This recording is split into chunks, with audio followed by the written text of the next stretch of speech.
बुढ़ापे में नौजवानों से ज़्यादा सेहतमंद पाकिस्तानी बॉडी बिल्डर है। जिंदा दिलाने लाहौर से ताल्लुक़ रखने वाले बॉडी बिल्डर याह्या भट्ट की उम्र इस वक्त तकरीबन 60 साल के करीब है। माजी में वो मिस्टर पाकिस्तान समेत कई एजाज़ अपने नाम कर चुके हैं।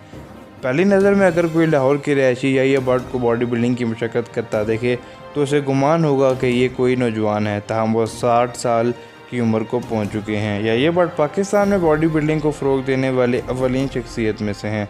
खेलों के हवाले से al-Arabiya.net में छपने वाली रिपोर्ट के मुताबिक याह्या भट्ट कोरोना वायरस का भी शिकार हुए थे, लेकिन वो जल्दी ही इस वबाई मर्ज़ के चंगुल से बाहर निकल आए। याह्या भट्ट का कहना है कि इनके वालिद को बॉडी बिल्डिंग से बेपनाह मोहब्बत थी, जिसके सबब इन्होंने मुझे इस जानिब मुतहरिक किया। इसी वजह से मैंने 10 साल की उम्र से वर्जिश शुरू कर दी थी। इन्होंने बताया कि मैंने बॉडी बिल्डिंग में अपना पहला टाइटल 1985 में जीता था। इसके 1 साल बाद मैंने मलेशिया की चैम्पियनशिप में सोने के 2 गोल्ड मेडल जीते। इस तरह मैं आलमी चैम्पियनशिप में शिरकत का अहल बन गया। मैंने 5 मकामी और 3 एशियाई टाइटल अपने नाम किए। इनका कहना था कि अल्हम्दुलिल्लाह मैं किसी बीमारी में मुब्तला नहीं हूँ।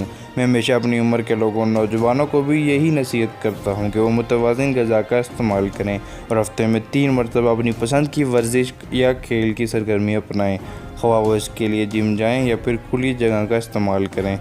इन्होंने कहा कि ज़रूरी नहीं कि वर्जिश या खेल मशक्क़त वाला हो। अगर लोग जिम की फ़ीस नहीं देंगे तो इन्हें ये पैसे पाकिस्तानी डॉक्टर्स की फ़ीस के तौर पर अदा करने पड़ेंगे।